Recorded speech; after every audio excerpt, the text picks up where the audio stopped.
And good morning, my friends. It is the end of the month of February, 2026, February 28th, at exactly about 8:55 a.m.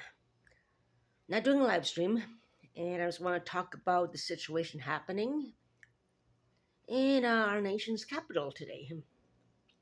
A lot of bad things, basically. I don't have any good news to bear for the community regarding racism, regarding the can collection escapades people are struggling with, and so forth. Firstly, I'm wearing sunglasses because I have an eye infection. I have, as you guys can tell, I have red eyes. I just past Monday, I got diagnosed with pink eye, so I'm on eye drops 3 times a day. So it's kind of like I have to, antibiotic. It's a bacterial infection. So that's why I'm wearing the sunglasses. No, I am not stoned. So you guys can stop your gossiping little ways right there. But anyways, yeah, what I want to talk about also are my health issues as well, and we're not getting any younger, any of us. Particularly when it comes to drinking and relapsing, I understand how that is very difficult to struggle with among millions of people all over the world, well, all over Ontario itself, actually. I had the good grace to talk with some gentlemen there on the bus who have who are struggling with addictions, drinking, and so forth. They are shoplifters though too as well because no jobs available. They're frustrated. We had a good chat on the bus about withdrawals and so forth, and how is alcoholism is a physical addiction. Um, and people don't seem to understand the implications of physical addiction. You can have a heart attack, you can have a stroke, you can have seizures, you get the shakes really badly, and it feels like basically you're going to die when you go through serious withdrawal if it's bad enough. And you can die. You can actually literally die from withdrawal of alcohol if you don't cut down slowly. You can't go cold turkey. You can't. It's impossible because things can happen. Even as a week or two after quitting, you can get a withdrawal symptom or seizure out of the blink of an eye. It can happen like without any warning. And unfortunately, with most seizures, you don't remember the area around the seizure. So that's another thing too. We have to talk about the physical aspects of withdrawal and so forth. So yeah, I was doing well last month. I guess it was beginning of December last year. I mean, was it January? Yeah, I think it was December. Um, had a very serious seizure. Well, not seizure. I had a very serious withdrawal. I was up to drinking about 14 beers a day, 14, 15, and I cut down really drastically. I was going through serious withdrawal on the weekend on Sunday, I remember. And I went to a certain neighborhood where I was trying to collect cans to get um, some relief from the withdrawal. 2 beers did not cut it. I was shaking. I thought I was going to die. I wasn't sure my blood sugar was crashing down, but my blood sugar was normal when the ambulance did come.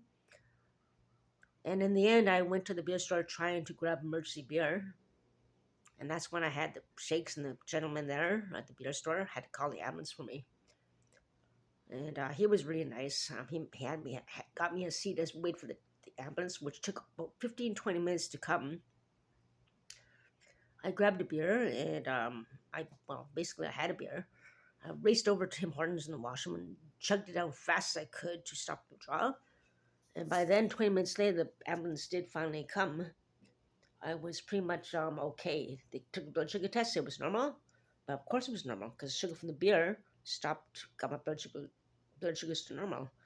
So I'm not sure if during the this attack, if I was below blood sugar or withdrawal, but they tend to think it's mainly withdrawal.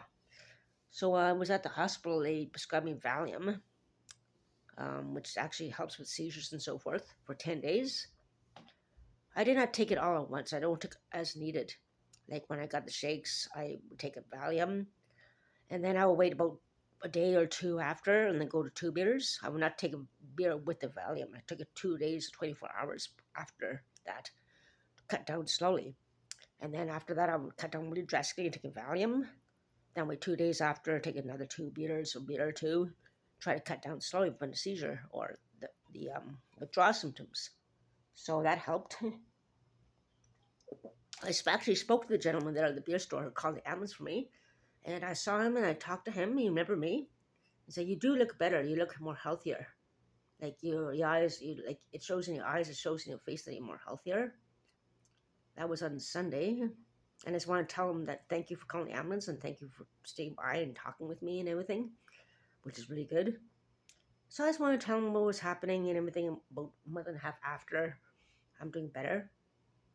But now I'm not doing better with this stupid eye infection. I went to collect cans way across town. The area where I was at, too many people were collecting cans in vehicles, which is disgusting, in pickup trucks and vans. That's not fair. They're rich dicks and they're collecting cans, so it's been very, very challenging for people who are homeless, people who really need the money. And these groups are going around in the vehicles collecting the cans and bottles and everything, which is disgusting, to be honest. They're wasting gas, for one thing. They're not making much money. I see one of them make about 60, 70 bucks in another area, collecting cans in their vehicle. But taking off the gas and going around and everything like that. And these groups don't even turn the gas off. You know, they just go whooshing around, grabbing the cans and everything, all that, in the greedy little hands. And then they cash out 60, 70 bucks, so they stash it in a garage or God knows where. Maybe even a company place, who knows, which is not really cool. The middle class and rich get greedier and take more from the poor. I don't agree to that. So that's another thing that's on my mind I want to talk about. The rich getting richer and the middle class now are taking money from the poor. They get the cans and they have vehicles, taking the cans with the vehicles. And one of them actually has a full-time job in a commercial building in the area. I spotted him, coincidentally. I'm like, that's the guy who was collecting cans in the truck. And he saw me and I saw him. And coincidentally, he has a contract with this housing company and I saw him again. Like, well, what do you know? And like, he seems to know of me too, obviously. But it's like, come on, we're struggling like crazy. There's going to be a new era of people shoplifting, and people are doing that already. And unfortunately, they're shifting from can collecting to shoplifting now, unfortunately. I talked to a few of them already, and they're doing it already. Said the can collecting is not a waste of time. Too many people in vehicles taking it, so they're resorting to shoplifting, unfortunately. Which is sad. Food banks are still not covering too much to help us out. We have different schedules and everything, all that. We need more flexible schedules in the food bank as well. That's another thing that I have to talk about. Things are getting better slowly but surely. Just slowly. Clothes are very, very abundant this year. Thank you for the community. Make rich the community. And people are donating clothes, even brand new ones, which is very, very much appreciated. Very appreciated. So it's a big struggle this new year. Now that Winterlude is over, things are getting meh again. A lot of people. Depression's coming up. I know mine is. But yeah. Also, I don't really respect the racism going on around me. Every single day. At one point, there was 6 to 12 people making a comment about me being a prostitute and all that. I'm not sure where that rumor is coming from. It's just a racist remark. Or native drunk. It's another very, very common racist remark. So I plan to do something very new and very much of a wake-up call for the community. Not just native drunk, white man drunk. I got a lot of videos to show you guys. I'm going to have fun with this. And there's a lot of other people who drink too. It's not about our skin color. Why the term racist native drunk? That is so racist and so stupid. And there's so many people who are stupid like that, unfortunately. You don't hear white man drunk. Oh, just another white man drunk. Oh, there's a black drunk or immigrant drunk. Immigrants drink, black man drink, white man drink. There's a world of drinkers out there.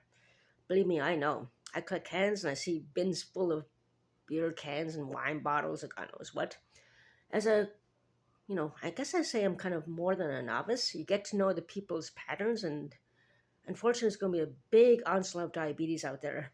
A lot of people have Cokes and Pepsis in their bins and everything, probably for the whole family, I imagine. But there are a lot of people out there who love the booze, believe me, way more than me.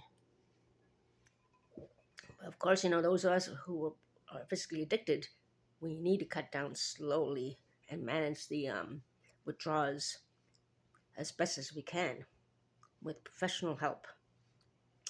There's some services you can do inpatient, outpatient as well for detox and so forth and rehab. And those of you who have pets, that's another thing to think about. But also, it's more than that. It's more complex than just detoxing and so forth. It's about trauma and racism. In my case, it's racism and trauma, and being harassed and abused so many times, and being stalked. Criminal harassment is covers stalking when people keep following you around and things like that. So get report about that, about get the license plate number, get the faces, get the pictures and so forth. And if it happens too many times, they can charge them for that too. So it's hard to prove criminal harassment and stalking, but it is provable. Just keep a log, get pictures and everything, all that, time frames and everything, then you got them. The more pictures and things you got them. If it's group, you got them. So be aware of surroundings, especially my Indigenous friends and my Inuit friends. Murder and missing women are still on the rise, unfortunately, and all that. So please be careful out there. We gotta stick together, help each other, keep an eye out for each other, and so forth. So that's another thing. Thirdly, I want to talk about this AI, which is taking over. And unfortunately, good as it is, bad as it is, it's bad in my opinion. For one thing, someone's been AIing me, and one of them was harmless, jokey enough, and everything, but it's not me. Making it look like I'm doing something else and so forth, but I'm not. I generally like coming home and taking it easy after a big day, cuddling my cat, reading. I like doing things like that, having a tea and so forth. But I do not like the defamatory issues that AI is capable of doing. I'm reading this magazine here, actually. I was reading a magazine, Broadview, AI Revolution. And, yeah. It basically says,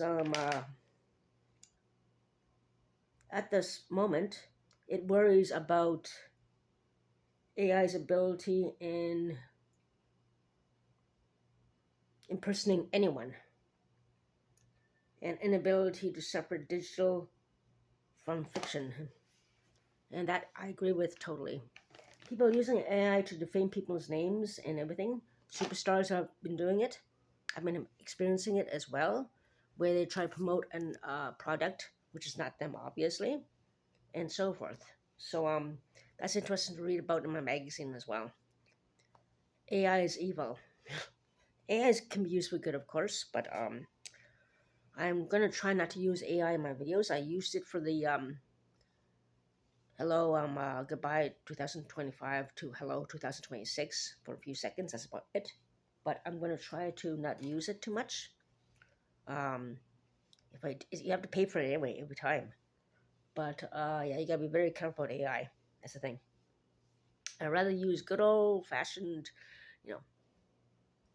editing tools like the little text and little music in the background. Maybe that's about it. So, anyways, that's about it. I want to talk about the health issues, the physical addiction toward alcohol, the struggles we're facing can collecting, the fact that people who are now vehicles taking it, the rich taking more, middle class taking more from the poor, which is disgusting, and how some can collectors are being forced to shoplift now. And also about the AI defamation and the racism about, especially toward me when they don't know my name. It gets to you. It really does get you. And yeah. We'll talk about more things another time, but right now, be careful of AI. And when you see a video of someone you know who's doing something, something outrageous or whatever, or out of character, which is is not true when you know them well enough, it's probably AI and defamation. Someone using that to defame someone's name. So I know I have some enemies out there who are trying to defame my name and lie about me. But what can you expect from a good YouTuber like me? A lovable, wonderful person like me. Yeah. There are always haters out there trying to spread lies and so forth and predators out there trying to target these people. But yeah, anyways, that's about it for now. Make wits, take care, stay safe. I'll talk to you guys soon.